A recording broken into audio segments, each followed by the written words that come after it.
Good evening. Welcome to another episode of the Jacobin Show. I am Paul Prescod. Usually Jen or Ariella would be with me, but both are off tonight. And actually, Ariella is close to having a baby, so she might make cameos from here and then. But she'll be going on maternity leave soon. So tonight I'll be joined by our great producer, everyone's favorite poster, the great young Kale. I don't know about everyone's favorite poster, but appreciate the intro. Right. My favorite poster, at least. Thank you. How's it going? Pretty good. How are you doing? Doing well. Doing pretty well. Excited about tonight's show. I don't want to usurp you right now. If you want to give us the introduction for what we're talking about. We're going to be talking all things public education, which of course is near and dear to my heart. We're going to have Megan Erickson, who's a writer and editor at Jacobin, who writes a lot about education. We're going to have two Red for Ed strike leaders, Rebecca Garelli from Arizona and Jay O'Neill from West Virginia, who both played critical roles in the great Red for Ed teacher strike wave in 2018. So I'm really pumped for that. Yeah, and Paul, you're also a public high school teacher. So yes. maybe even before we get started with them, maybe it makes sense to ask you how has been, you've been teaching now for, I think, like a year and a half now in the pandemic. How has that been going? Yeah, since about last mid-March or early April. Yeah, I mean, it's crazy. I don't know how else to say it, but I mean, obviously, and I've talked about on the show before about, what we've been dealing with and teachers across the country about unsafe reopenings. I've been pretty fortunate that we've stayed virtual, and we just actually went back into buildings, and ninth graders are coming back. They started on Monday. Only a few have chosen to come back, but obviously virtual is not ideal, but as I said kind of in a segment I did a while ago, it's not like there's no learning happening. So I think many schools, we're making it work. Students are still learning. But I think most of us want to get back in the classroom as long as it's safe. Right. Something that I think the pandemic has exposed in some ways, just because of the constrictions it's put on society, is just how little time, how little freedom that we have in so many different ways in our lives, that like when things get a little bit tighter, all of a sudden, what might have been an inconvenience starts to become a crisis. And Right. Because so much of what is so much of how people get by today, it falls on them to make ends meet. There's very little sense of society looking out for people. Right. This has been, of course, the rollback of the welfare state. But I think it's kind of interesting that in some ways teachers have actually been able to somewhat successfully here and there fight back against calls to reopen, for instance. Right. And again, that's something that you've covered, but it just is the case that teachers in America today are among, the most organized and also the most militant sectors in the country.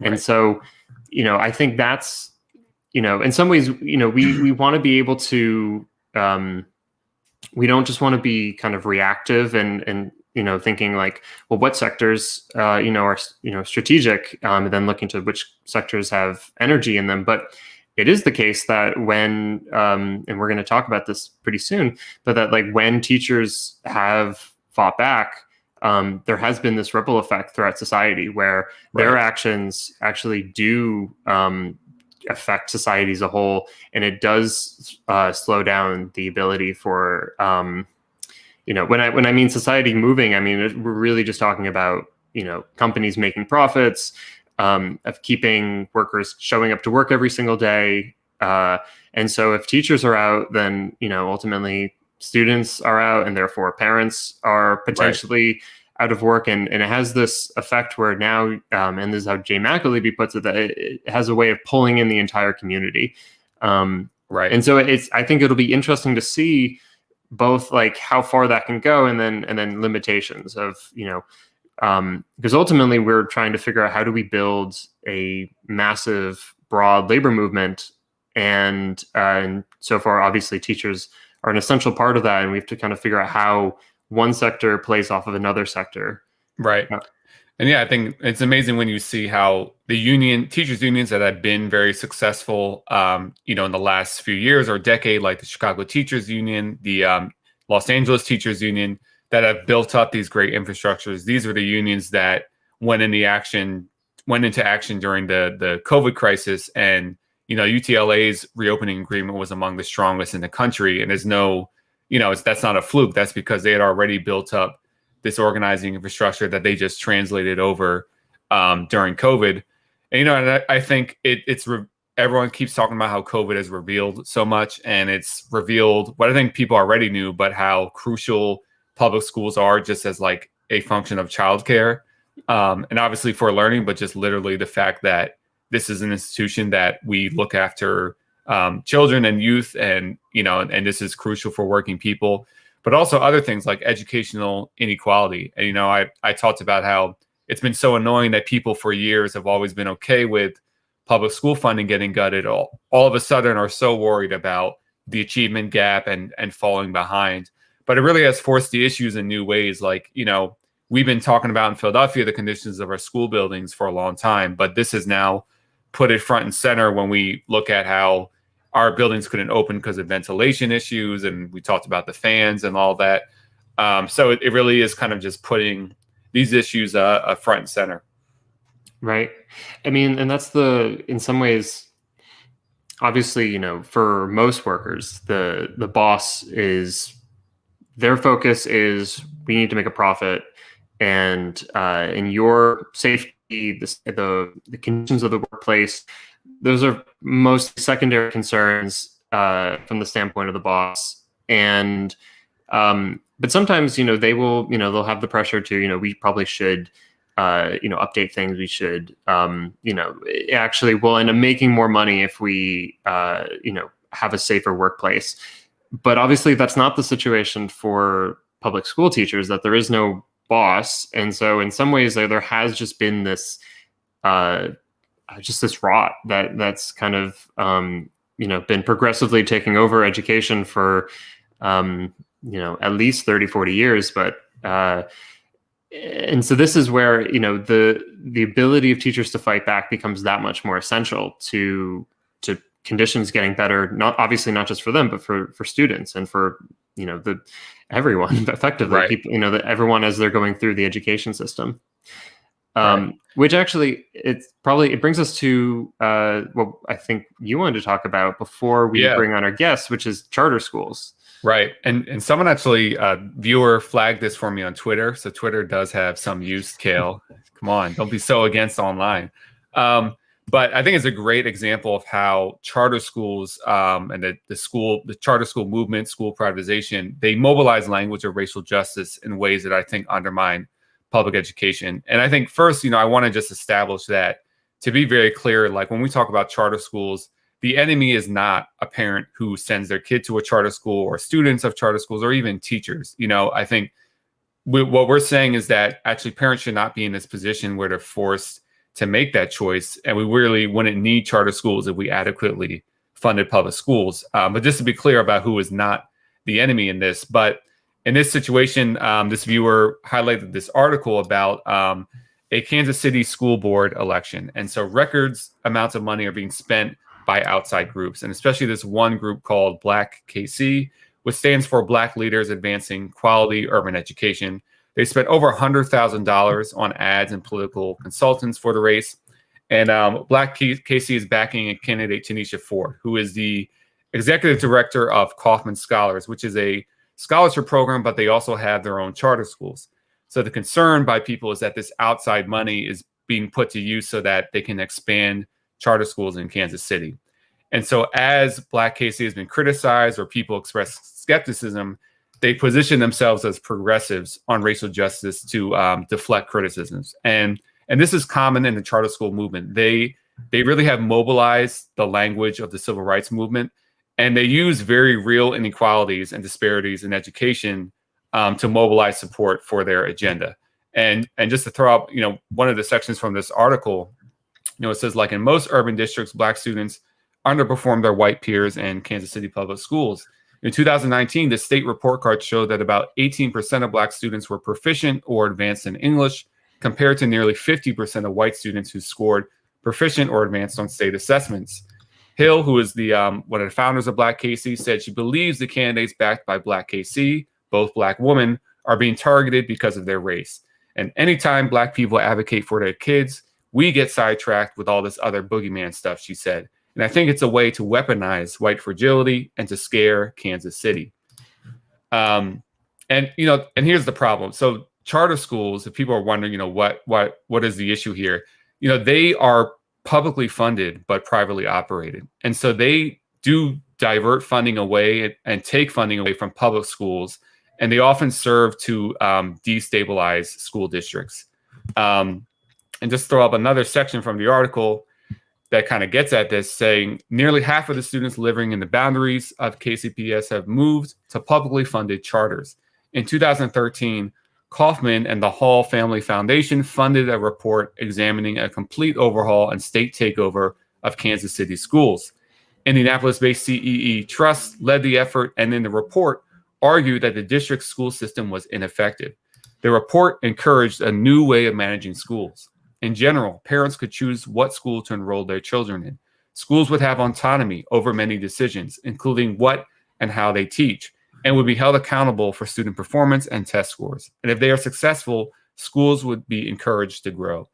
And when I read that, I kind of felt like I was reading deja vu of what has happened in Philadelphia. And in 2001, this law called Act 46 was passed, which was essentially a state takeover of the public schools.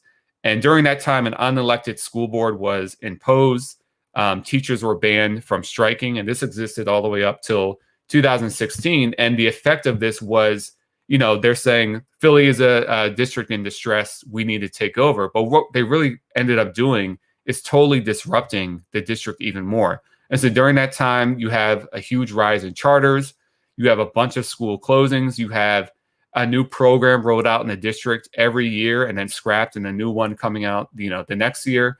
And this is what people in Kansas City who are against this charter group are saying, is that, what we need is stability. And they're saying we've been making improvements and, rearranging everything and providing for the growth of charters is not going to help the situation. And again, charters, in Philadelphia, the public school district has to subsidize a lot of the operations of charters. But every time a student leaves public schools for charters, public school dollars are getting taken away. And again, there are real issues here, there are inequalities, but it comes back to supporting public schools. And the more public schools are undermined, the more these disparities are going to play out. And we're seeing a similar thing happening in Philly now, where there's this group called the African American Charter Schools Coalition, which is formed to challenge discrimination against Black-led charters. And the last graphic here from this article just came out today as I was thinking about this subject. This coalition launched last year and now encompasses 20 schools serving 15,000 students. It has cited an analysis the group did that showed Black-led charters made up 19% of the city's charter community, but account for 87% of the schools closed or recommended for non-renewal by the school board between 2010 and 2020. Black schools should be and must be a viable option, Larry Jones, CEO of Richard Allen Prep Charter School in Southwest Philadelphia, said during a news conference, which called for a moratorium on closures of Black-led charters until a probe is completed. And I think this is very cynical. And I think if you look at the context of what has been happening in Philadelphia, the charter school movement, I think, has lost a lot of its shine as this new thing that was supposed to reform the education movement. And in Philly, in the last few years, there's been a big decline in new charters being allowed. A lot of charters are closing because they're also failing. And, I think this is a move now where charters are in decline and, there's a moratorium on stopping these in the name of this alleged discrimination. And obviously, if there's discrimination going on, that should not happen. But I think what you'll find is that many of these charters are going to be failing and closing for the same reason that they're closing public schools, because charters also are not going to have the resources alone to, heroically overcome the poverty and systemic issues that we're talking about. So if you want to, you can frame that as discrimination or not. But I think, on the one hand, public schools are expected through this rhetoric of, failing, they're supposed to close if they fail. And then charters, we shouldn't be surprised if some of the same dynamics are happening. But I think it's a great example of how, charters are mobilizing on a real problem. Again, there are deep educational inequalities, especially, that are disproportionately Black students, but they're mobilizing sentiment for the wrong solution. And not sure what you think about that, Kale. Right. I mean, in some ways, the politics has changed so dramatically in the last 5 or 6 years. And, I, like many of my friends and comrades, would probably put an oversized degree of causality with Bernie and with the Bernie Sanders campaign, that I think people, and not just Bernie, of course, because like the teacher strikes, that I think more and more people are like, they understand that what really is at stake in these fights is, what are we prioritizing? Are we prioritizing human needs and human advancement of like actually helping people? On the one hand, there's just kind of the raw reality of like, people need to have the skills in order to be able to be competitive in this world, because that's unfortunately what it is, that we leave school to enter the job markets. But on the other hand, of course, like there's just like some like human good of developing yourself, of learning and learning for learning's sake, and being in situations where the priority is kind of creativity and exploration, rather than teaching for a test or something, or learning for a test. And so people are I think more and more people recognize that it's either going to be that kind of model of education, or companies that, that's the fact, just charter schools are there as companies existing in markets, competing to maximize profit. And that's, that is going to be the distinction. And it has been the distinction, and it continues to be in all these different areas of life. And people see that more and more, that, sure, sometimes, you can get a decent education out of a charter system, but the priority for that company is to maximize a profit. It's to be competitive. Right. And so that's what they're going to prioritize above and beyond, a child's education. And of course, just, for better or worse, the fact is that, or rather, there's obviously a lot of good that's come out of the last, year and a half of people becoming more and more conscious of race and of racism. And of course, companies who, again, their main priority is making a profit, are totally fine to take that and spin it in whatever way that they can, so that they can, push back against the charges that they only exist to make a profit. Right. But, yeah, and I think just, again, misdiagnosing problems. The article, I didn't highlight this, but the article also mentioned the decline in Black teachers. And this is something you are seeing in public school districts across the country. But when you look at the reasons, a lot of times you'll find the reason is that the schools that are being closed for lack of funding are disproportionately in Black communities with more veteran Black teachers.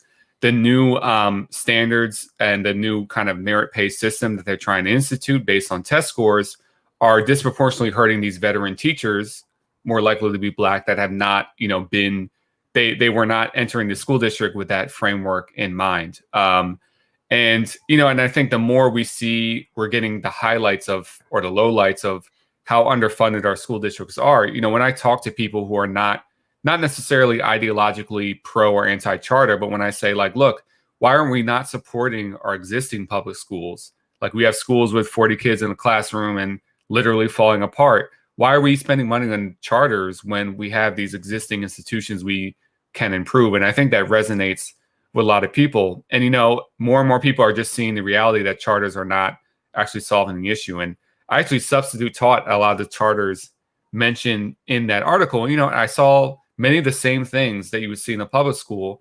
And when I didn't, it was because some of those actually had a lot smaller class sizes, which again begs the question, why are we not just doing that in our existing public institutions? Right. And of course, the other irony of this whole thing is that as, charter schools are going to, they are and will increasingly use, racial justice language, those efforts will end up resulting in greater and greater inequities that it's going to exacerbate both racial and class inequities. Right. Exactly. So, actually, so I think that's, I'm going to bounce out because I'm not, you want to see the real stars of this show. Right.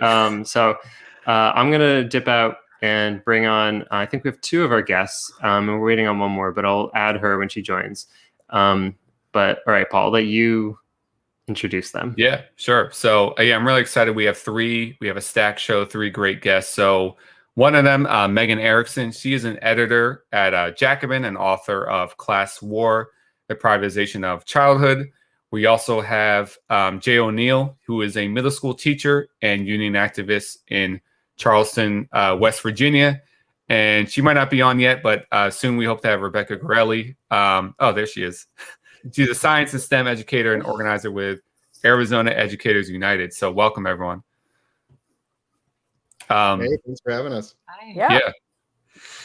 Yeah. So I wanted to start. I mean, this question may be starting from Megan, but I think everyone feel free to chime in. One of your articles that I reread recently about the differences between education system in the Soviet Union and the United States. And you talk about the vision in the United States is a vision of school being preparing for real life. And you contrast that within the Soviet Union as school as being real life. Can you kind of talk about what does that difference mean?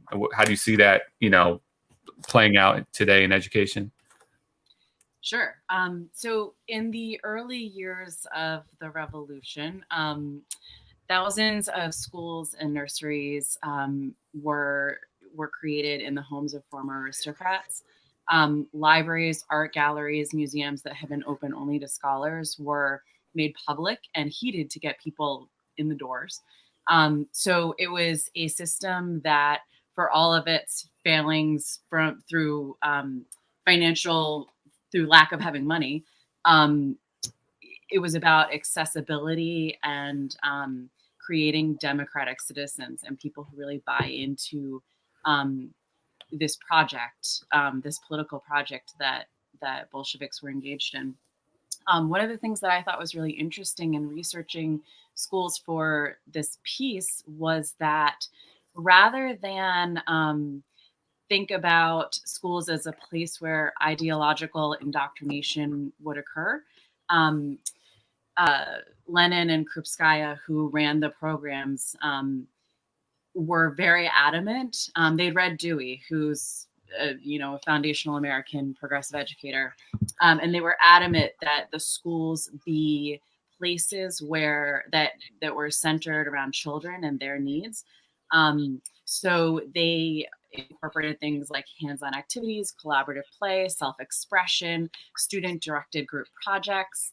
An American educator at the time who was writing a book about schools and learning around the whole entire world visited the Soviet Union, and she noticed that preschool kids weren't told what to do by their teachers. They were encouraged to come up with games on their own. So independence and collaboration, but also things like elementary schoolers there spent a year writing and producing a play, like a whole year of school, writing and producing a play around a theme that they chose. One of my favorite examples that this American teacher noticed was that instead of learning about anatomy from a textbook, the kids were encouraged to examine each other's skin before and after a run.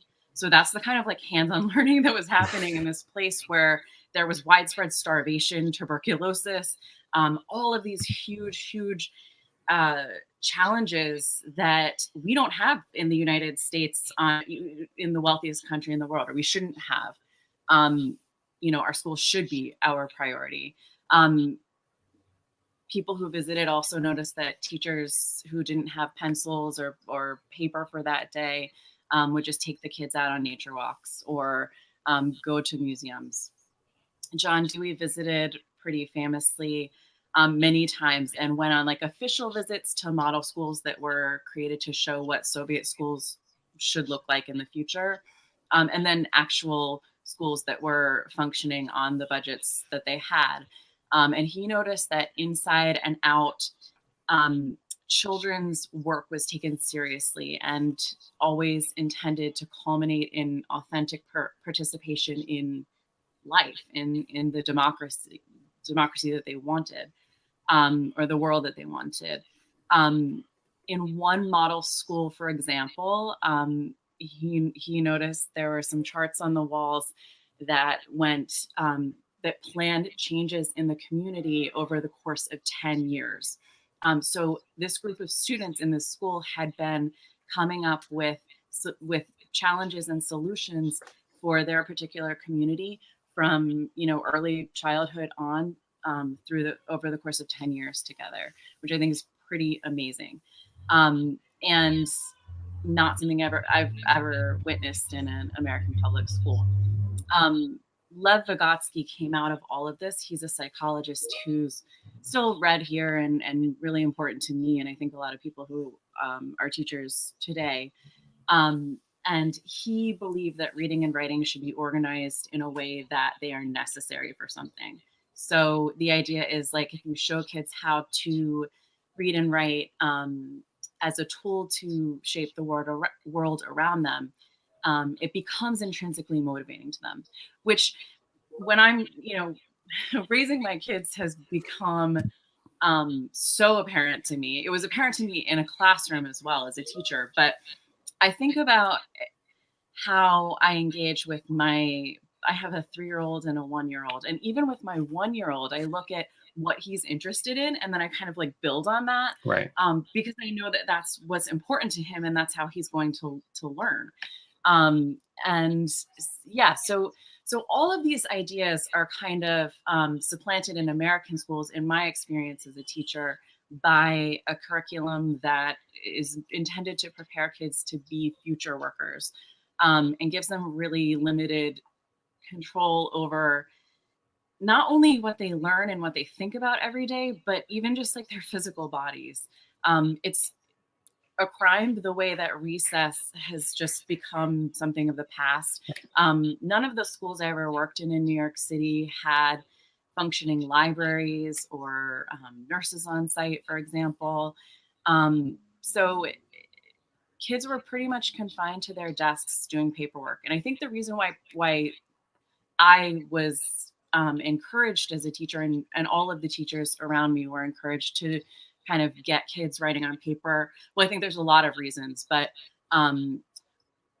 one is that it can be documented. So like anyone can come, any supervisor, manager can come into the classroom and evaluate you as a teacher and evaluate the students by what is there on the paper. And so that's, to me, why that has become so much more important and so much more prevalent in American schools than the hands-on activities that I described in the Soviet Union. It's just not how people learn. And I think it's really it's felt in the experiences of kids and teachers every day in schools. I mean, it's boring. Are you telling me that not everyone just wants to code? That's what I heard we should be teaching. Well, yeah. I mean, there's the whole thing of Silicon Valley people sending their kids then to Waldorf schools where they're not even allowed to look at a computer till they're in high school. Right. And I mean, I'm not going to name names, but a former middle school principal, and he really did believe in this vision that every kid will become a coder, and we weren't there yet, but we should move our school in that direction to be training the next generation of coders. It's just absurd. But to kind of circle back what I was talking before you all came on about the charter school movement, and I'm curious what you all think about this. One thing I've kind of been thinking lately is, I think during the Obama years, one strength of the charter school movement was it was seemingly bipartisan. And, I'm sure you all know that the main opponents of the Los Angeles Teachers Union, Chicago Teachers Union were Democrats. You had Arne Duncan in the Obama administration. And I think the situation has kind of changed during the Trump years, where, Betsy DeVos has become such an enemy and representative of the Trump administration, and an enemy not just of the far left, but even like resistance liberals. Like DeVos is one of the Trump henchwomen that we all hate. Do you think this has affected the school privatization movement to the point where it's no longer as broad, maybe, as it used to be, or in terms of appealing in that bipartisan way? Is it more easily villainized now because of that? I'll let any of you take that. Yeah, I'll jump in. I think it has become more partisan. Here in West Virginia, we kind of just had an onslaught of it the last couple of years. And I was talking to some kind of national education people, and they asked, did any Democrats vote for it? And I said, no, none at all. And they were really surprised and saying, this seems to become much more of a partisan thing, a really right-wing Republican thing. We have a lot of Democrats in this state that are not real left, right? They're very conservative Democrats, but they've all opposed privatization. It seems like it's just moved over to the right. It got associated with DeVos, and that is kind of where it is now, for good or bad.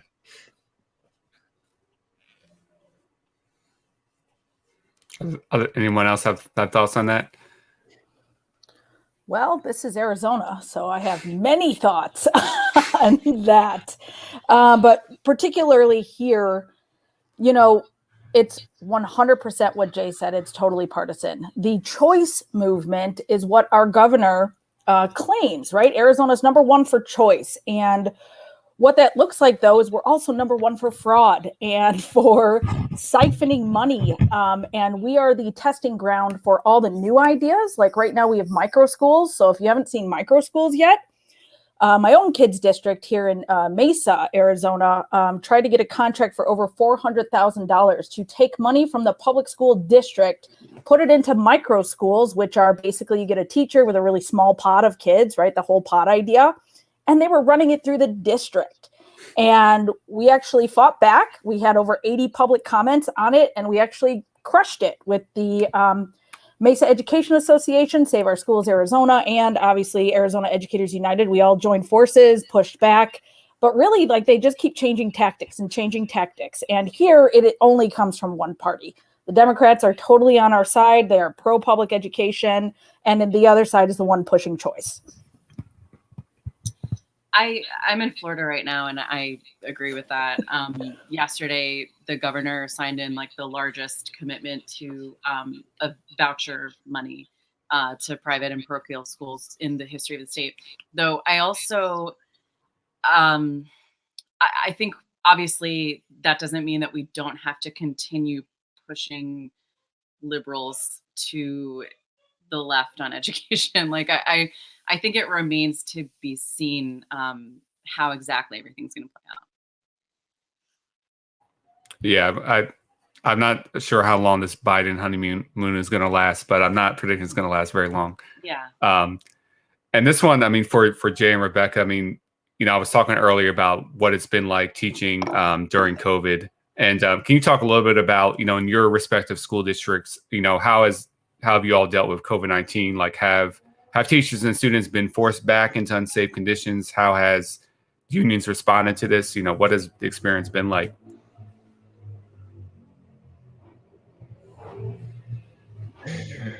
Oh man, where to start? Right. This is a 2-hour question, so yeah.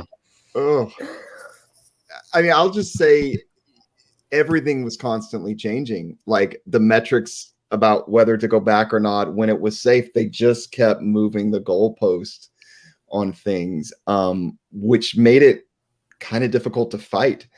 I know our unions here were just, I think they kind of thought, access was power. So they were in some of the early planning meetings for the return to school, but then it turns out that no one really listened to them and they kind of just did what they wanted to do anyway. And I don't really feel like they had much of a backup plan to push back against that. We have been, in my school, we've been back in person really full time since January, which has been pretty nuts. We've had, I have my students. I also have e-learners, and sometimes I teach them at the same time, which is terrible. It's not effective for them. It's not good for me. And it's been rough. We've also had, various quarantine periods and we've still had in-person school since then, but we had a lot of kids have to go remote for a couple weeks because of quarantines. It's just been a mess this year. Ditto.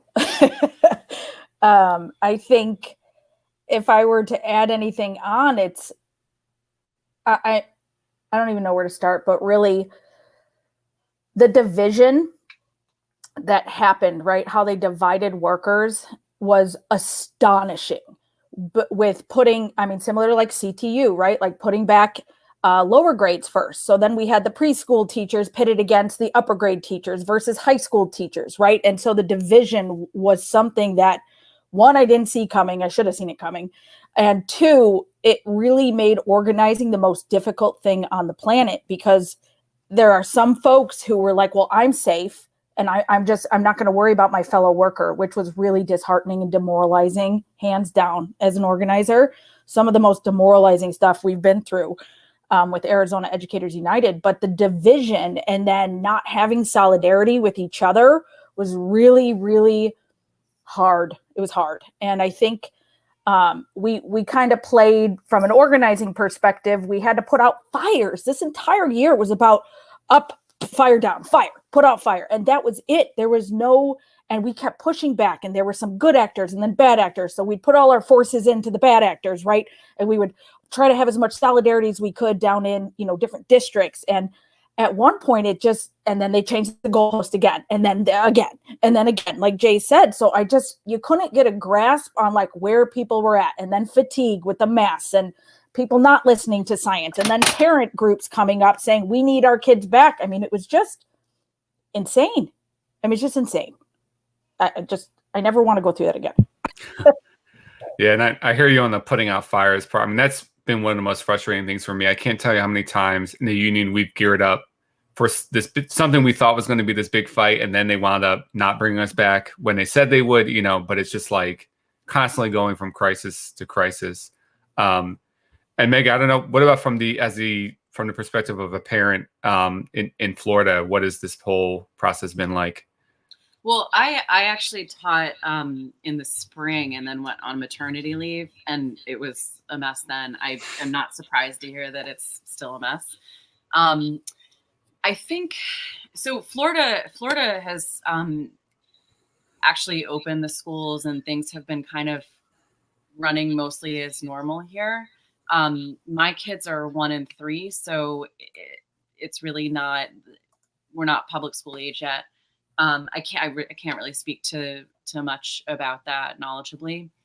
I do think one of the things that I've been thinking a lot about is how we're really lucky in terms of, that whole idea of teachers' working conditions being, the same as students' learning conditions, and that's something that we can advocate around for everybody, for workers and for students. And I just kind of adding on to what everyone's saying about the divisions here were really real. Parents had real needs. I had real needs as a parent for childcare. And that also has to do with the utter lack of childcare in this country, which is pretty unique or compared to other countries around the world. But I think, and even within the workforce, like for a young teacher with not a lot of medical complications, and for a student, the risks were really different than for an older teacher. So I think all of those things were something really tough and something that we're going to have to keep thinking about and learning from. And on the point of, the difficulty of childcare and obviously the complications that arises with parents, do you think in Arizona and West Virginia, did the union handle that well, or make any strides in terms of building alliances with parents and getting some understanding there, or was there a big division on that front? So what I'll go first, if that's okay. When you say the union, like we work in different capacities here, right? We have statewide things we do together, and then we have local things. And I think it varies by district. We had some local, in general, I think the union could have more and should have done more cohesively, more structured campaigns to push back, because we didn't see that. We had them, we saw them working on like big documents with task force and what we want to do to move the union forward for the next 10 years, which is all great and good things. But at the time we needed some serious pressure. And here it really got divided by locals. And so local by local, there were, I'm out in the East Valley suburban area, very Mormon, very right-wing, very conservative. And we had a parent coalition here working with the union, right? And I'm a parent in that local. So I helped spearhead that work because that's where my kids go. And I have 3 kids in public school right now under the age of 6.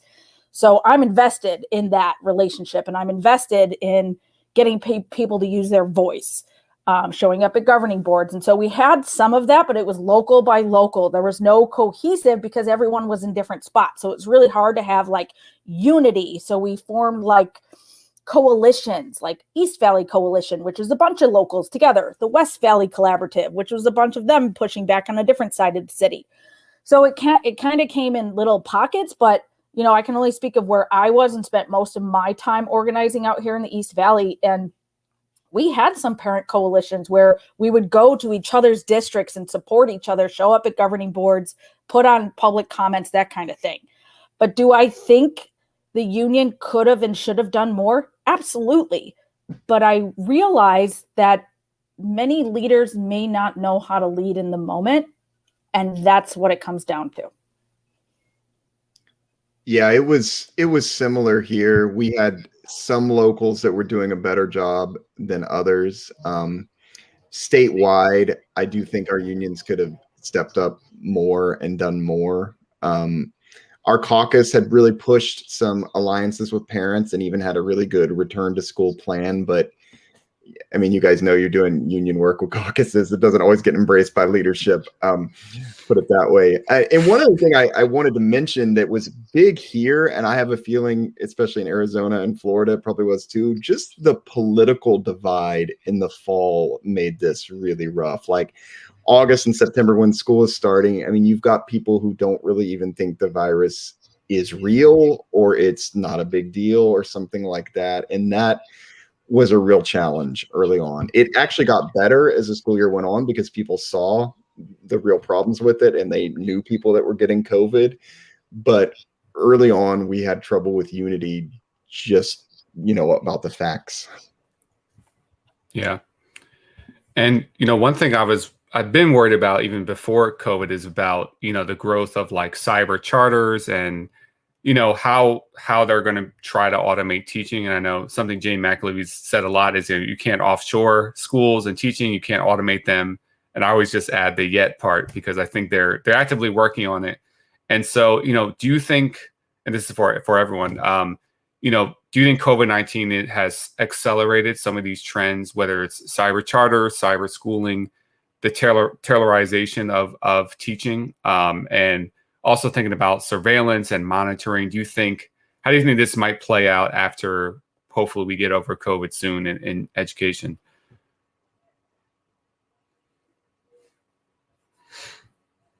Don't make me be a teacher and call on someone. I mean, I hated Google Classroom before all of this, and I really hate it now.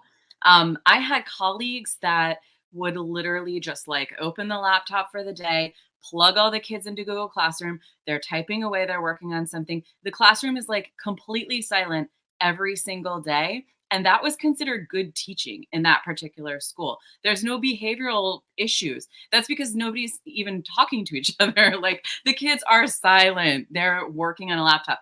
All the teacher is there for is monitoring that they're not like on porn sites or something.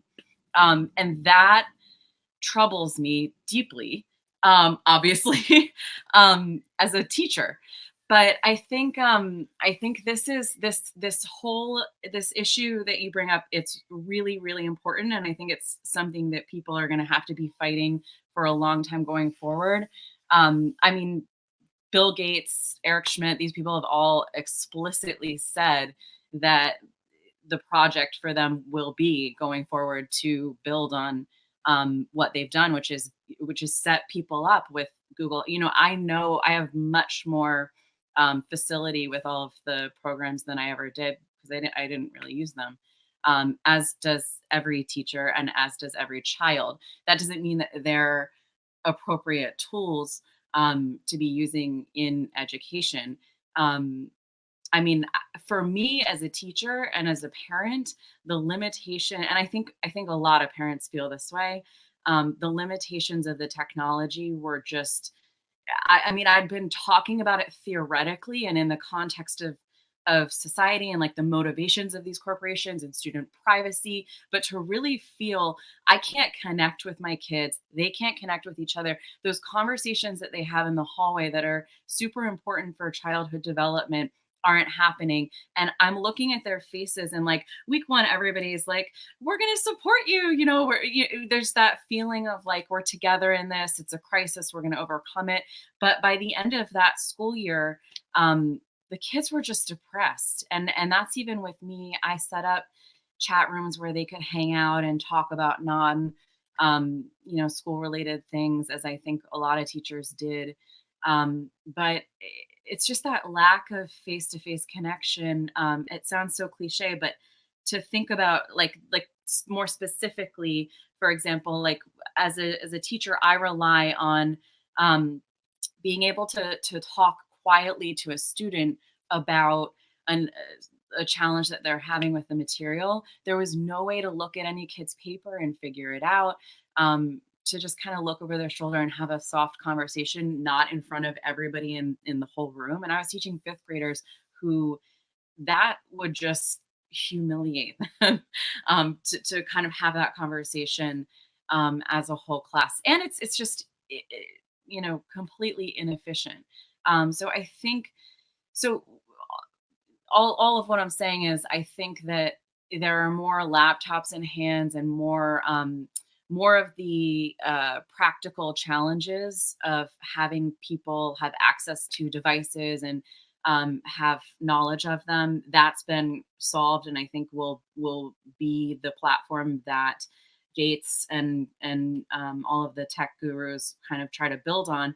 But I think equally there will be a huge backlash among parents, teachers, and students for whom this experience was really painful. And who were robbed of so much social love all year. Which is a big part of what school is about, not just reading and writing.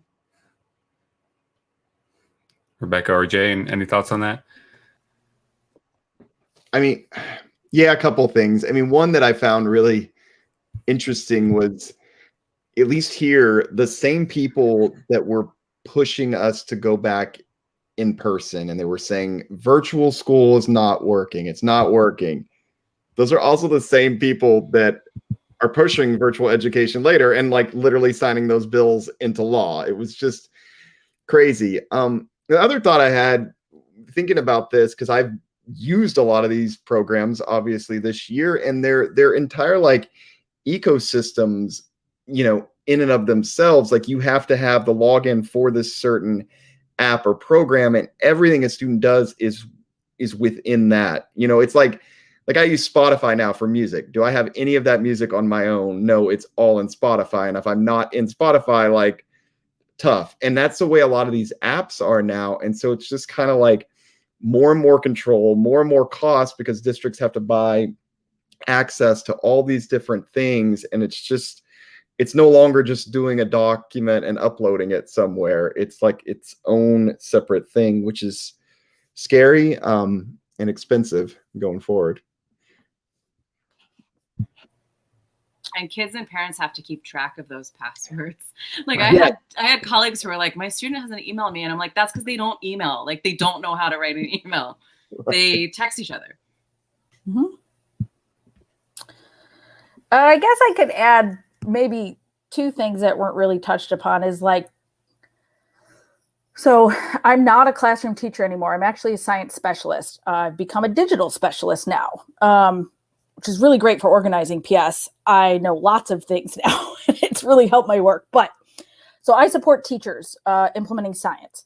And I'm a Google certified teacher. And all that means is I'm really good at using the platform and clicking buttons. And I know how to do things super fast, right?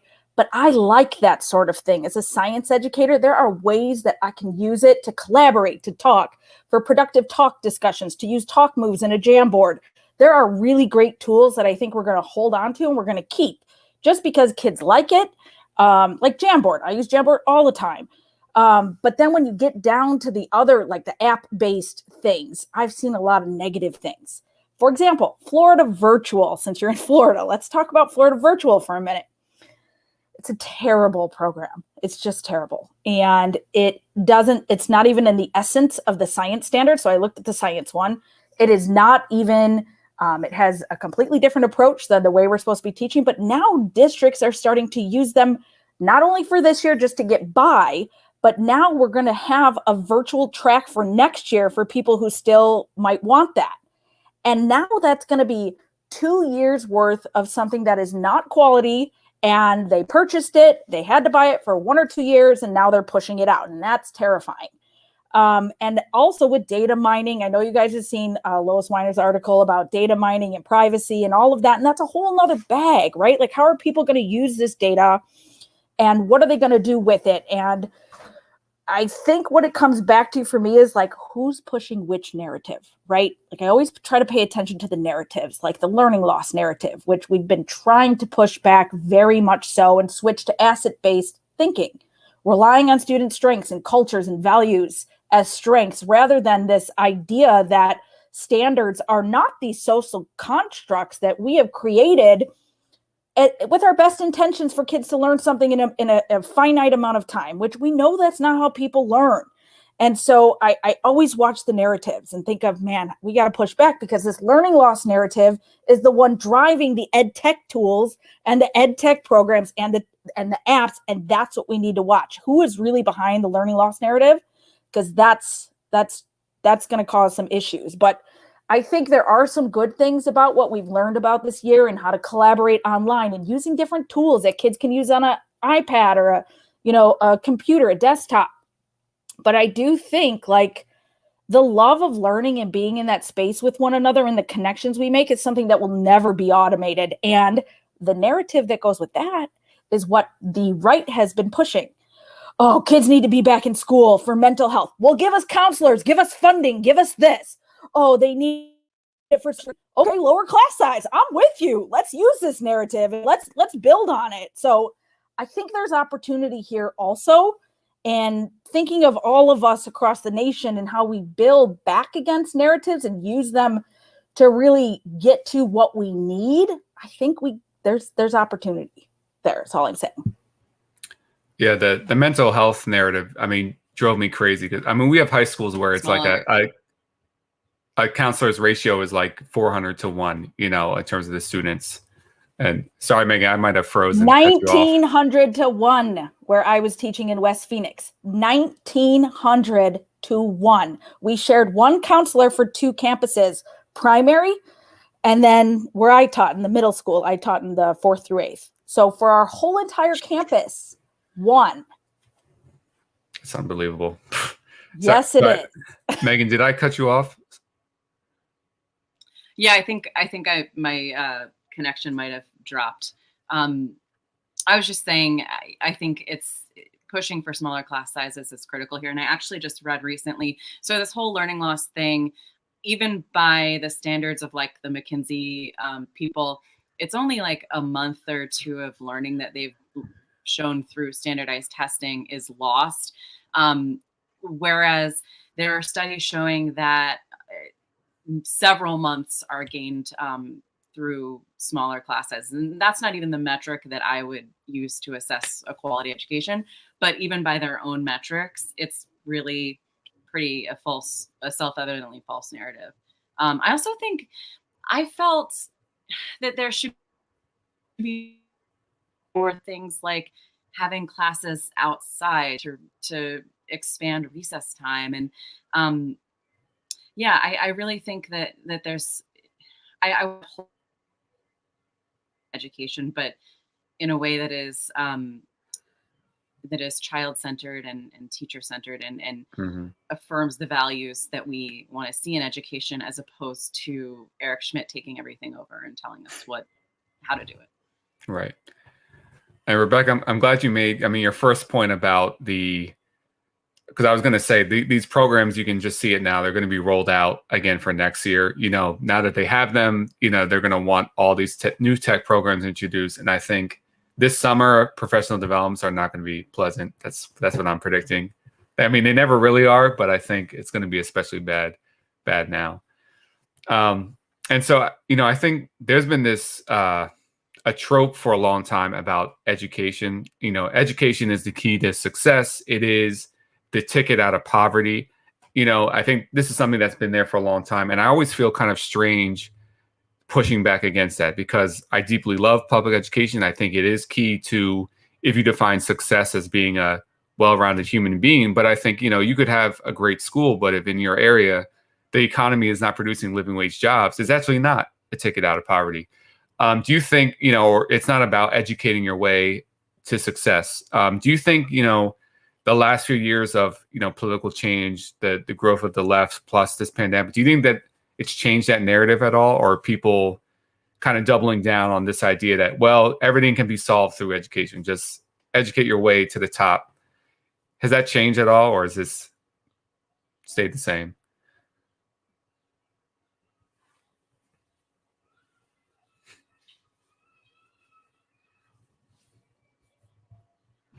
I would love to tell you it's changed, but I'm not seeing it here. Unfortunately, it's the same old thing rolled out. And that's why they want to reopen schools, right? Because, Right. It's improving kids' futures and all those things.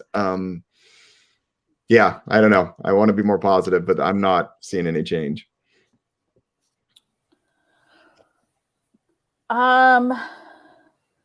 I think it depends on where you're at and what you're listening to and seeing, right? So like in lefty spaces, I do see that, right? With the heightened awareness and consciousness of, getting that degree and then having this student debt, that's out there now, right? So like it's our path to debt. It's not our path to actual American dream success. That doesn't exist anymore. And I think that narrative is getting out there, right? Like both through Bernie, God love Bernie, and, all the work he's doing. And then when it comes like here in this space, in this very red space, when we talk about unemployment and, that narrative right now, and people are like, oh, you don't want to work. And, it's finally being revealed like, hey, those wages are not livable wages. And so like, I see those conversations, but I never see it tied back to like public education, so I like see this narrative, but I don't see a correlation between like, we need public schools to, boost our education to get us to the next thing. When people are like, yo man, I don't want to get a degree because I don't want to end up in debt for the rest of my life, not be able to afford a house. That's what I hear more of. Right. Yeah. So I don't know. Noticing. I think that's a really big change though, because the idea, obviously the great equalizer idea, something that's pretty entrenched in the foundations of our schools. And yeah, I think it's really hard to quantify, but I do think there's a difference between the rhetoric that's being used by Biden and those around him, from Obama calling schools the best anti-poverty program in the world. I'm not sure I've heard that kind of language used. Not that it won't be. Like I said, I think we're pretty early on. Yeah, but I do think that what you just mentioned is really kind of a beginning of a huge change. Sometimes when I'm feeling particularly morbid, I'll take a look at the salaries of blue collar union workers in my area that don't require a college degree, and I'm like, I'm such a sucker. Like, why did I do that again? And so for the next question, so Jane and Rebecca, you all were leaders in the Red for Ed teacher strike wave, and I think it's kind of hard to believe, but that was 3 years ago, which I don't know if that feels like a long time ago or a short time ago, but and it's, you can't, at least for me personally, overstate like how much of a ray of hope that that strike movement was, and I think it really changed a lot of aspects of politics. So first, I mean, can you both kind of just remind people like what happened in your states? Like, how many teachers went on strike? What did you all win? And then I think, what is the state of things now? Like, how has that movement reverberated? Have teacher? I mean, COVID's kind of changed the game, but even before COVID, like, have teachers been able to use that to start going on the offensive in some ways, or is it more still in the mode of fending off attacks? And I guess reflections of, now that it's a few years away, like, just how would you assess that overall movement? Sorry, that's a lot, but Well, since I copied Jay, he should go first. Sheesh. Yeah. So, yeah, Paul, 3 years ago, it in some ways it seems like it was hardly any time. In other ways, it seems like it was ages ago with everything that's happened. But yeah, I mean, here in West Virginia, we ended up having a statewide teacher and education service personnel strike in February of 2018. And we kind of call it, you might have heard it called 55 Strong or 55 United, because we have 55 countywide school districts here, and we were on strike for 9 days. Ours really started off centered around our healthcare. We have kind of a state-sponsored healthcare plan here that had just been getting cut year after year after year, and it was going to have some really egregious cuts go through, and that's kind of what pushed everyone into striking. Strikes are illegal in West Virginia, and so that was kind of a big step, but we had such good unity from both teachers and service workers at schools and across the state that illegality didn't really matter, because we had such power with everybody standing together. So we were on strike for 9 days, and about halfway through that, on the fourth day, was when we were told to go back a couple days later, and a deal had been struck, and the rank and file kind of said, wait, what? You didn't ask me. No, that's not the deal. And so we ended up staying out for 9 days total. Ended up getting a 5% raise, both for teachers and for all state employees. So even people who didn't go on strike with us got paid. I think you were asking numbers. I think it was about 32,000 people were on strike throughout, because it shut down every district in the entire state and every kind of employee for that district. Yeah, it was a really powerful, kind of amazing time. And I don't know, I never, in the moment here, we weren't thinking about kind of sparking a movement that would go across the country. We were really just thinking about saving our healthcare, really. But it spread after that, and it was amazing to see. And I loved watching, Kentucky, Oklahoma, Arizona, what was going on there. And I was really impressed by Arizona, because they had, in my opinion, much less of a union infrastructure to start with. And they kind of created their own and just really did something powerful. So yeah, that's my segue to you, Rebecca. Well, we did borrow a few of your tricks, PS, so thanks for going first. So here, and just for context, I moved here in 2017, July of 2017. And so when you think of like the mood and the tone here, when I got here, when I moved here, it had already been like a decade of demoralization, right? Like there was just this feeling, even when I walked on my campus, of just like, well, that's the way it is. We don't ruffle the waves. We just don't, and I was like, well, what about this? Like, what about this? And everyone's like, no, you don't say things. And I was like, what?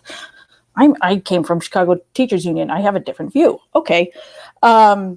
And what I realized is the demoralization was real. The union busting was very real, even in my district, which was thankfully one of the most progressive districts. And I had full support of my superintendent. He'd pop into my classroom and say, keep going. What do you need? Just super supportive. And that wasn't always the case. There was a lot of union busting. And if you're even part of the union, you may be blacklisted or called out or, even fired. And so there was just tone here, right? Just really not worker friendly, not union friendly. And then when you look at the education statistics, we're dead last, bottom of the barrel for all of the statistics: per pupil funding, salary for both elementary and high school, counselor ratio. I explained that already. Our average is 900 to 1. The, recommended is 250 to 1.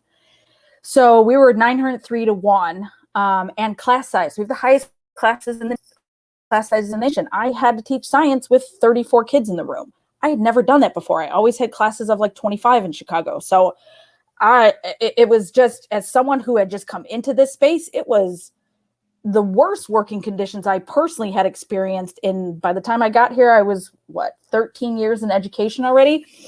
And so think of working conditions aside. What goes on at the legislature was intentional and aggressive defunding of public education. We are number one for charters, number one for vouchers, ESAs, STOs, you name it. If it's an ALEC copycat model legislation, it's here, and this is the playground, right? They test all those model legislation here. And so what that happened is there's the funding formula here is different, and that's part of the puzzle. But why were teachers so demoralized was really the salary, right?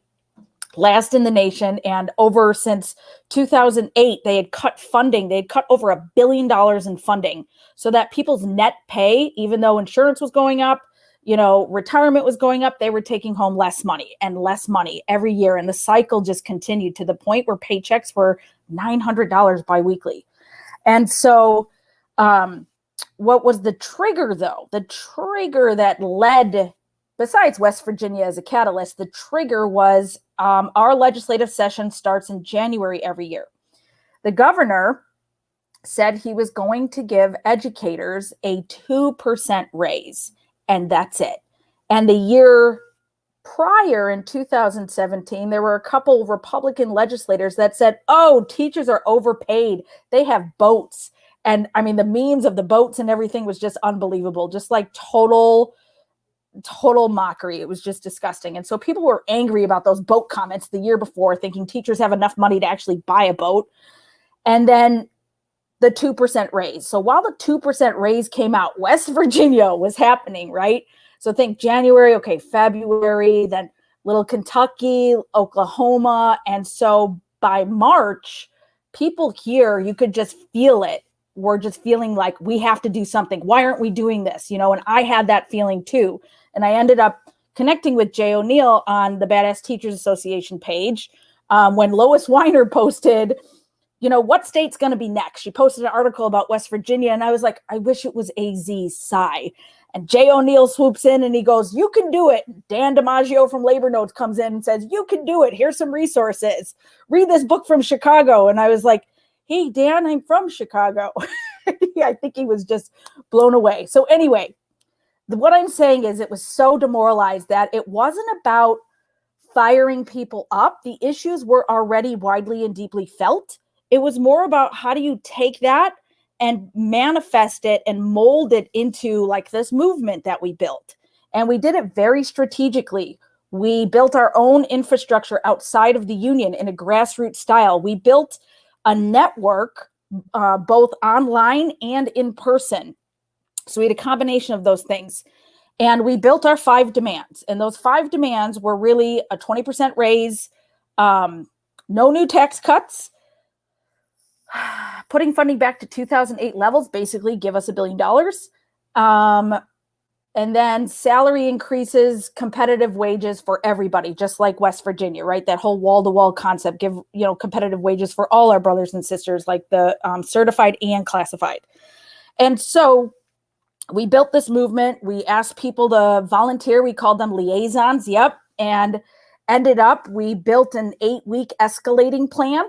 And we ended up with over 2,000 volunteer liaisons, which functioned as site reps who would map their workplaces. We would give them tasks, actions, feedback tools, structure tests, all those things.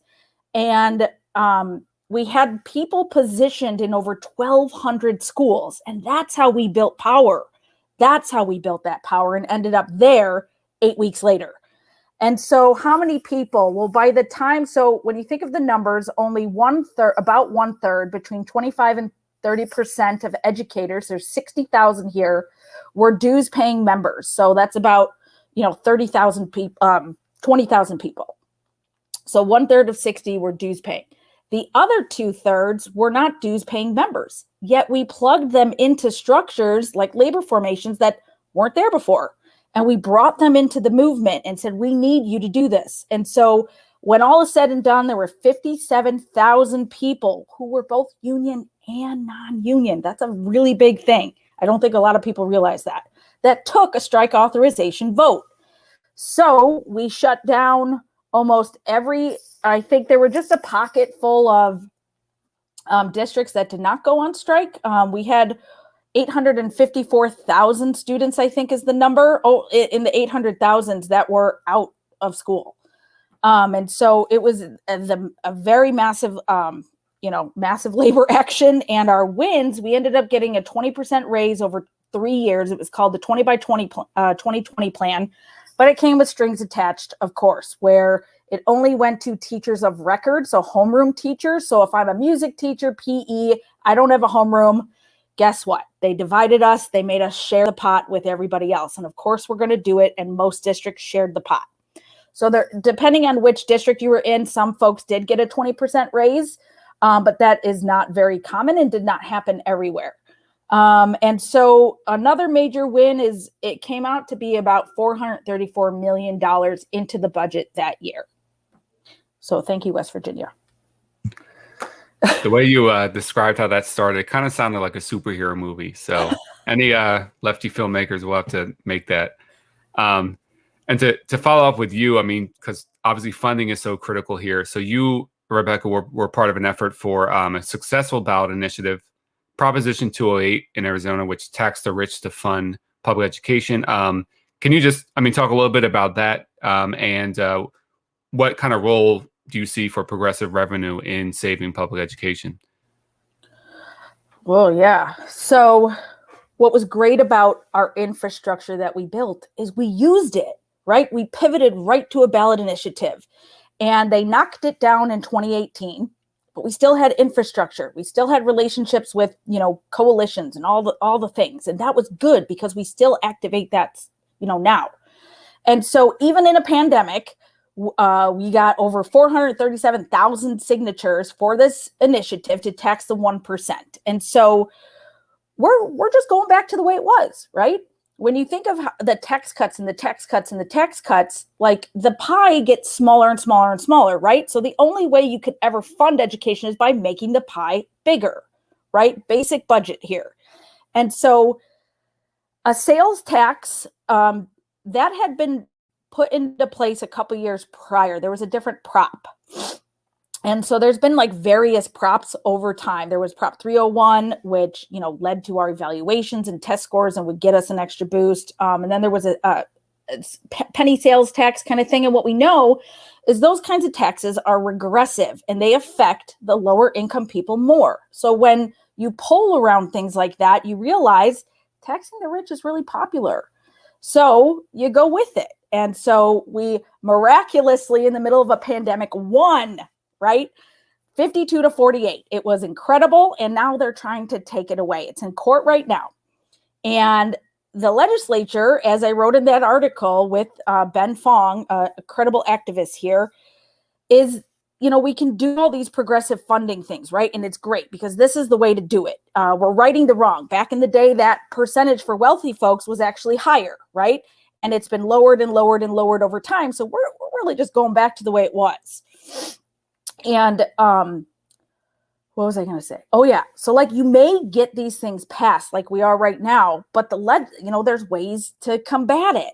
And the legislature is now building out a new tax code for these 1%ers to try to block that money from coming. I mean, it's just, I feel like I can't make this stuff up, right? And that's just the way it is. But we all have to try because it is popular and it is the way to grow the pie. We're not going to fund education unless we grow the pie. That's it. You can't. So it has to be done. Yeah, definitely. And everyone should check out the article she wrote with Ben Fong. I know they're posting it in the live chat, so definitely make sure you read that. Kind of comparing what happened there within California with a similar measure that lost narrowly. So I think for the last question, I'll kind of end on a kind of a corny, hopeful question. Maybe I'll start with you, Megan. How would you lay out, if we're in a social society, what would education look like to you? I love corny questions with hope.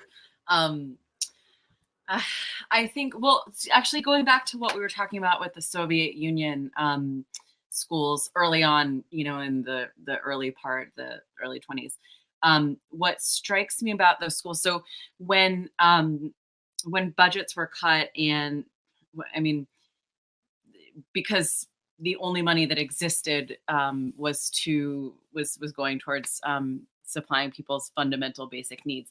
Parents banded together, and they had felt so invested in those schools that they continued running them as educational institutions, not just as like food pickup places, which is what they were going to be. They bought supplies, and likewise, there's a system of schools in northern Italy in the Emilia-Romagna province called the Reggio Emilia schools.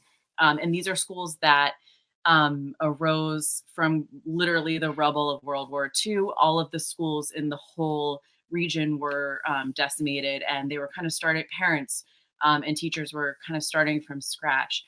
And probably not shockingly, the curriculum is really similar to the Soviet schools I described, and to not incidentally a lot of the private schools here in the United States.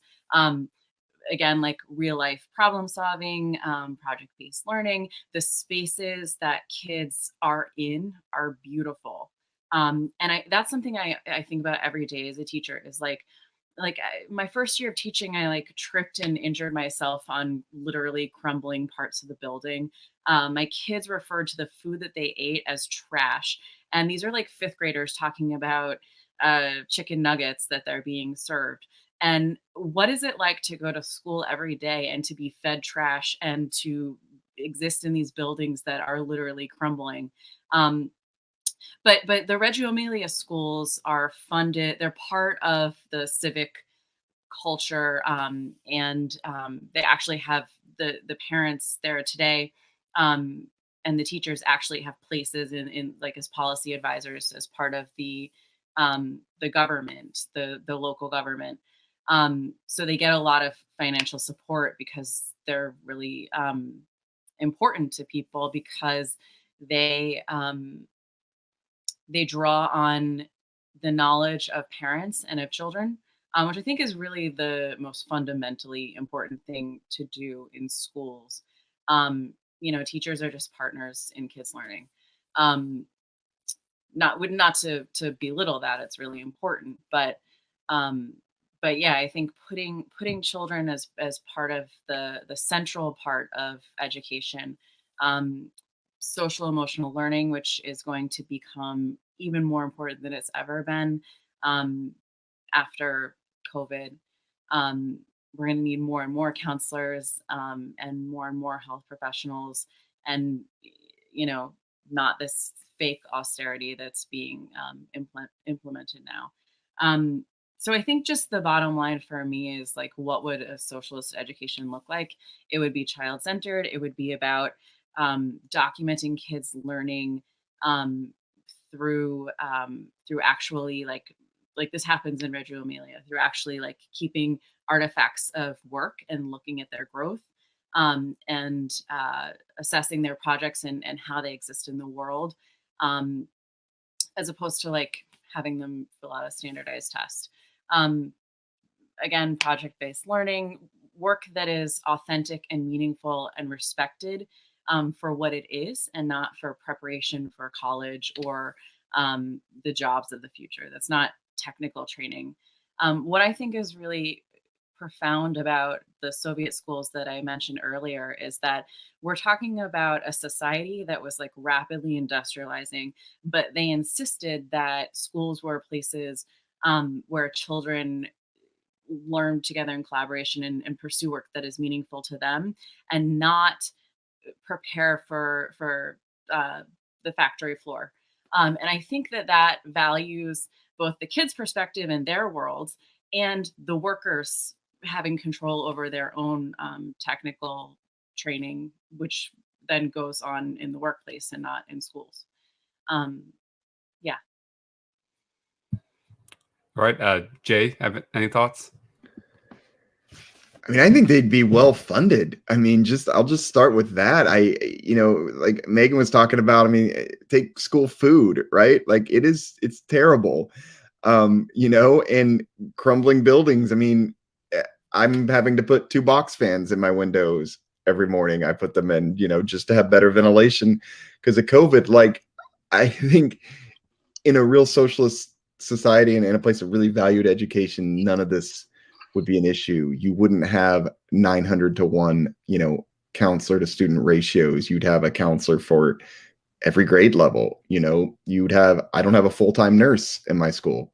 This year during COVID, do not have a full-time nurse. I mean, all of that stuff would be huge. And I think we could really start to implement different kinds of learning in the classroom if we had the resources we need.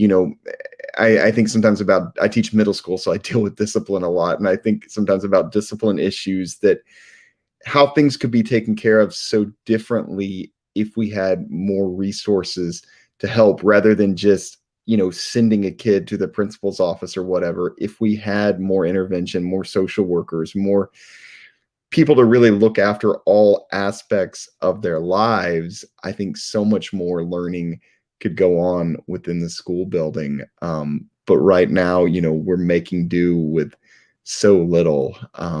So I guess if I could sum it up, my vision, I'm just going to start at the basics, just more funding. Let's actually, if we believe that schools are the great equalizers, like, Obama and everybody likes to talk about, then let's put money towards that and let's actually support it.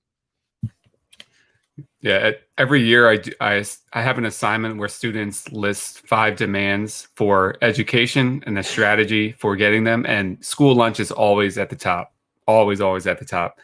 So Rebecca, I think you'll get the last words. Megan, I sit here and I connect with everything you say because my own children go to Montessori, and I am a constructivist educator.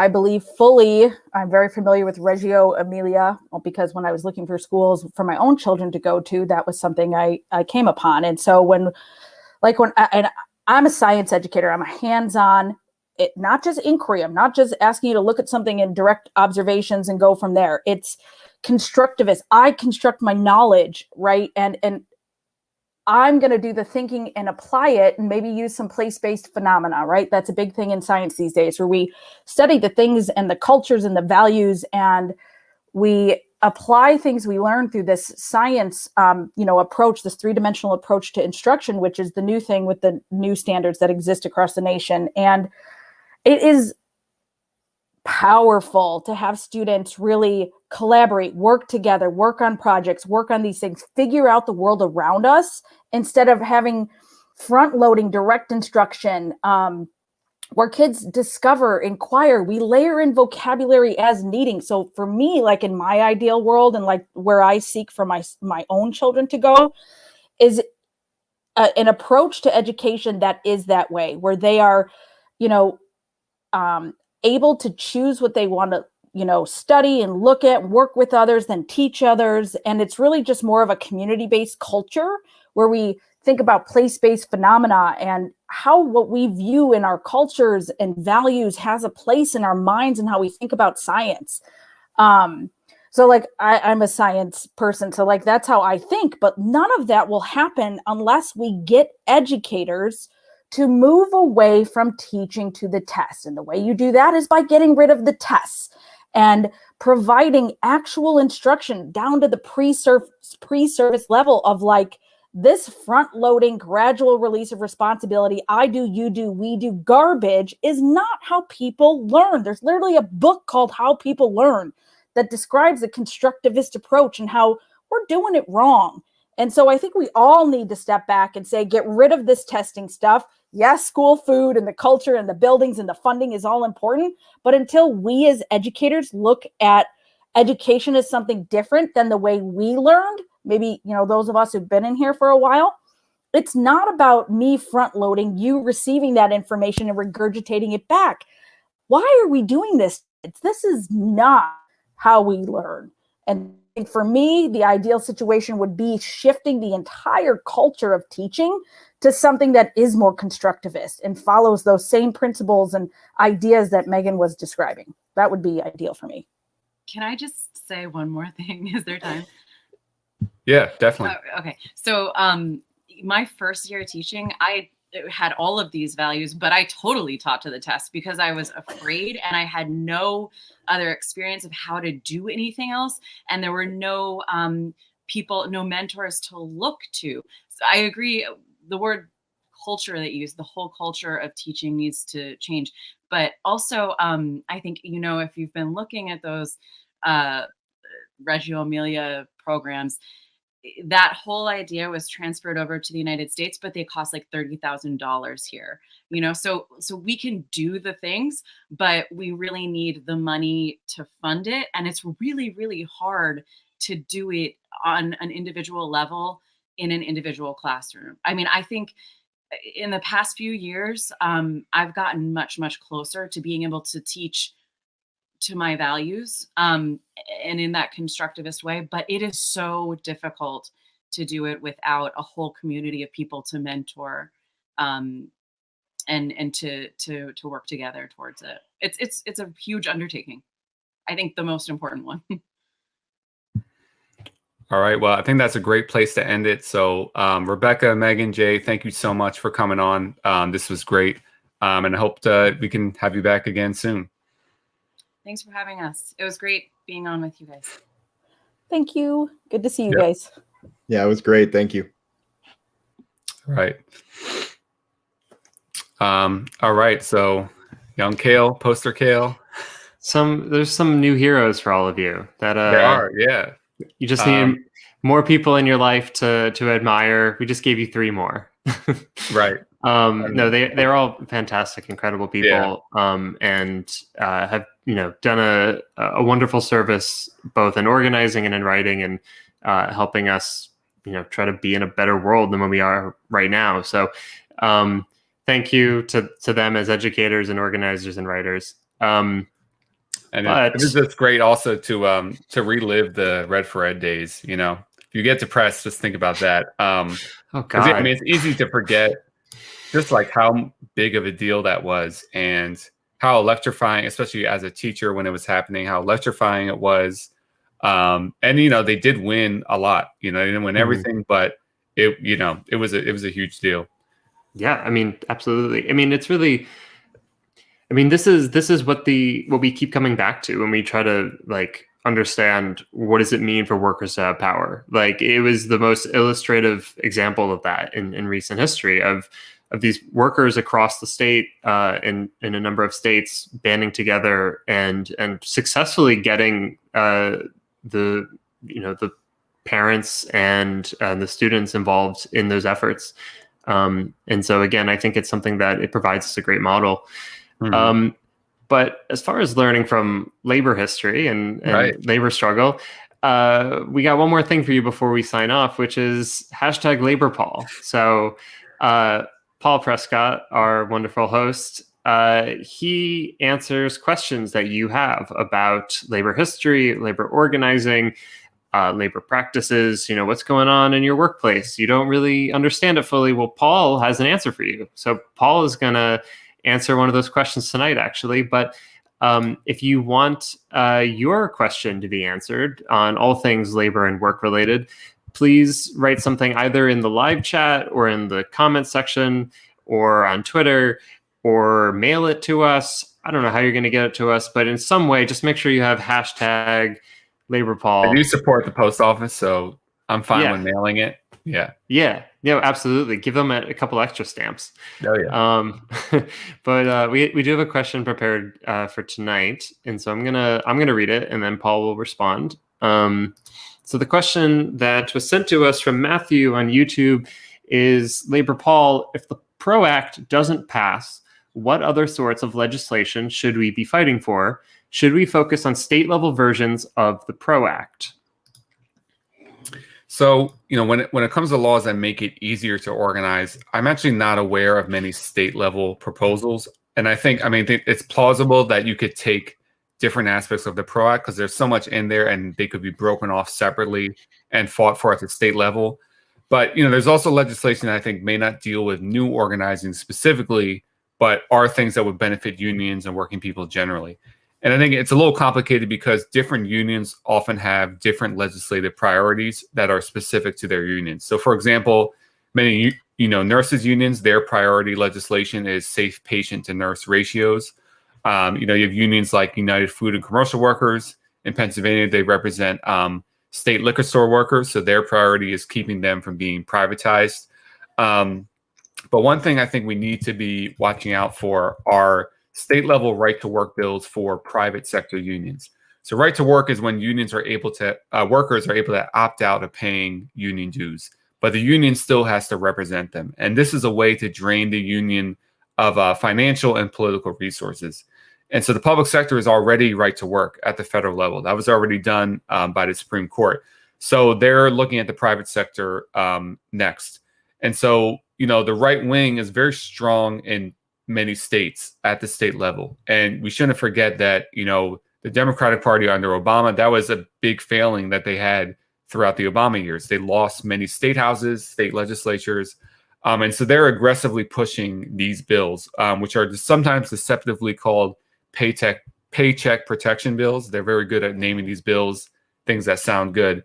And so actually in Montana in March, a broad coalition of unions organized to defeat a private sector right to work bill. And actually this month, unions in Florida defeated a similar bill that targeted their public sector. But I think these bills are coming to every state, and they can be defeated and they need to be. And I think, leftists, whether through groups like DSA or other organizations, can be a part of that coalition, even if you're not in a union, to help defeat those bills. And I think there's also legislation that's geared towards non-union workers. So a few years ago in Philadelphia, a bill called the Fair Workweek Bill was passed that requires retail employers to provide their workers with predictable schedules, because many retail workers, they don't know their schedule from day to day. There's also just cause legislation, and a lot of times that's one on the municipal level. I think it could also be one on the state level that makes it harder for employers to fire people just for any reason.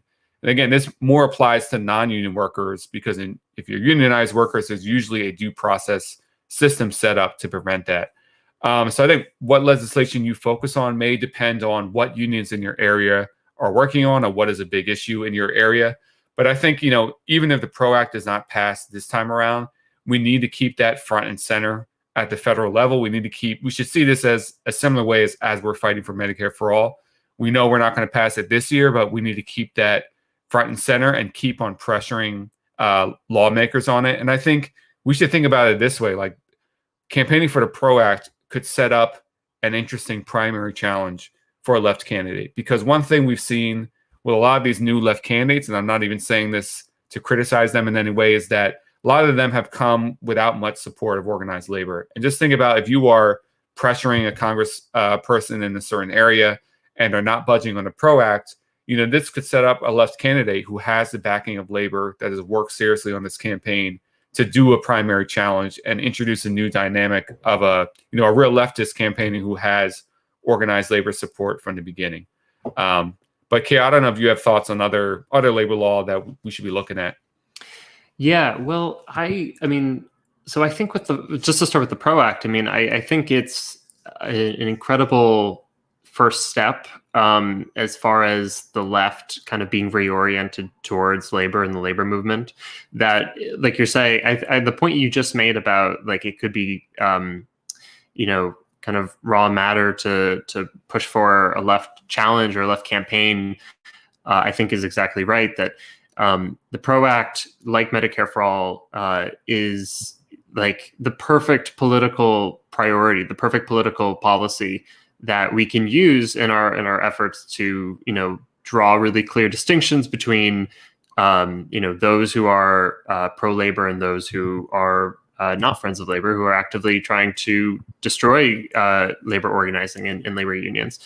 So I think it's going to be useful in the future, moving forward to, regardless of what the actual timeline is with its passage to for the left to kind of stay focused on something like the PRO Act and to see how far that gets us. That I think this is a really useful means of drawing those battle lines and of kind of bringing people to our side, in our fights. At the state level, I do want to mention, because I'm in New York State, and we have something called the Taylor Law that was put into law in 1967, kind of at the back end of the rise of public sector unions across the country, and especially in New York. New York State has one of the highest rates of unionization, and it's largely due to the public sector here.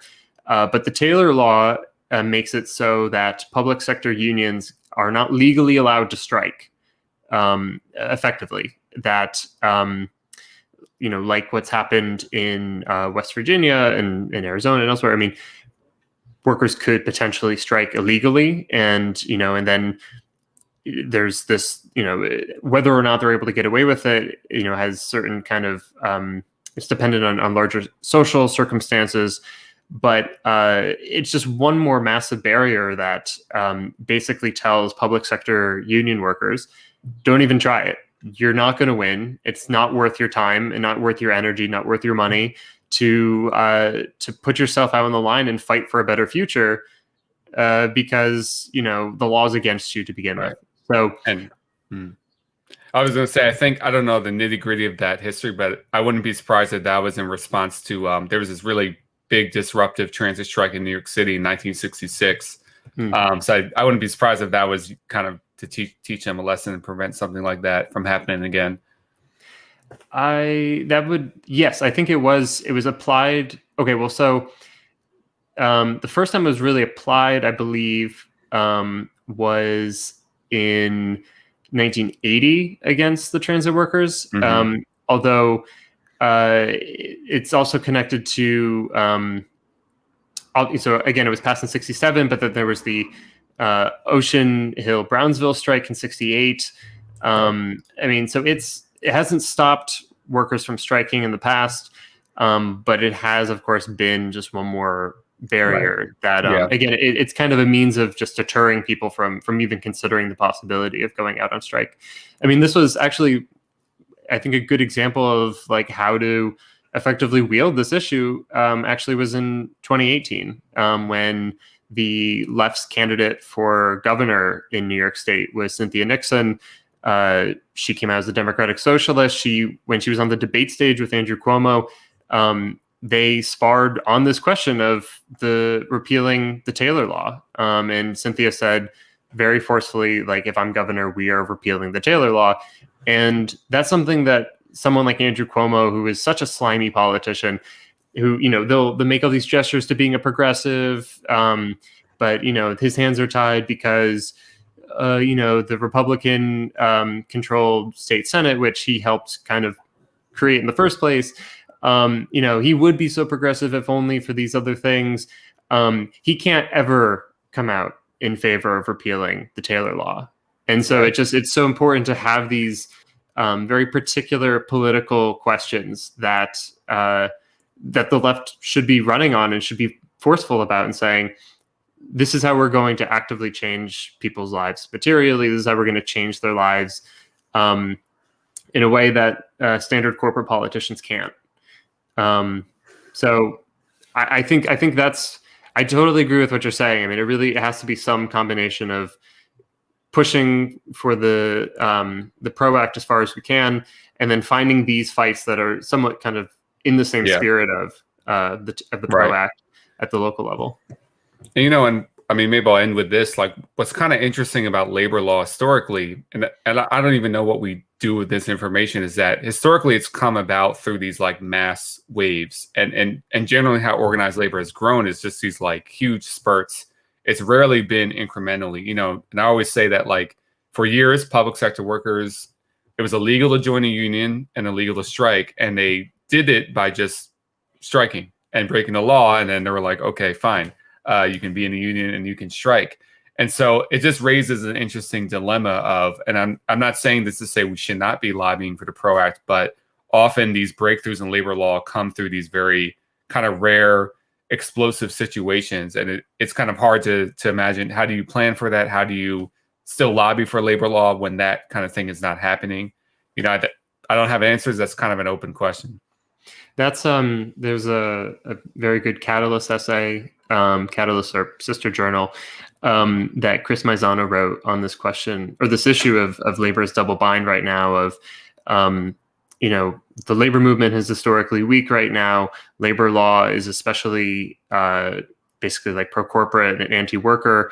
So to pass the PRO Act, we would need the strength of the labor movement to force the hand of politicians. To get the labor movement to where it needs to be, in order to do that, you would probably need something like the PRO Act. And so there's this, again, like he says, a double bind. And but like what you're saying, Paul, I mean, that hasn't stopped workers from organizing in the past. And when it does happen, it's usually kind of this massive rush that we were looking at a graph a couple of weeks ago where, like, you see unionization rates, and every time it goes up, like an initial kind of spark, it's this massive incline over the course of maybe a year or two. And so, it's like you're saying, it's really hard to predict what will be the catalyst to generate that result, but it has happened in pretty awful circumstances in the past. And so I think we do our best to kind of, spur on those moments and to support labor action when we can. And then, I guess some larger kind of historical forces beyond even what we can really, understand in the moment have to kind of, the tectonic plates of capitalism have to shift a little bit. And then, we'll see some different outcomes, but so in the meantime, just keep watching Jacobin. That's what you gotta do. Yeah. Well, thank you for answering that question. And again, if people have questions, please just send your questions in the live chat or in the comments. I see a couple already, and give us the hashtag LaborPaul so that we can more easily find it. We'll still try to hunt a little bit, but it'd be nice to give us that little extra help right there. Right. And I just hope if there is a superhero movie, there's a place for LaborPaul, I can be a minor character. Well, I think that's up to the audience to decide. Audience, you tell us what part of the superhero pantheon does LaborPaul fall into? That'll be next show. I will address. I'm going to be stalking the comments now, but I will address that next show. Sounds good. Okay, well, I guess we can wrap up then. So I'll let you take it away, I guess. Yeah, well, thanks again, everyone. Make sure you hit like and subscribe. Submit any questions about labor, and I'll try to answer it next show. So we'll be here, same time and place, next Wednesday at 6 o'clock with another great show. So have a great night, everyone.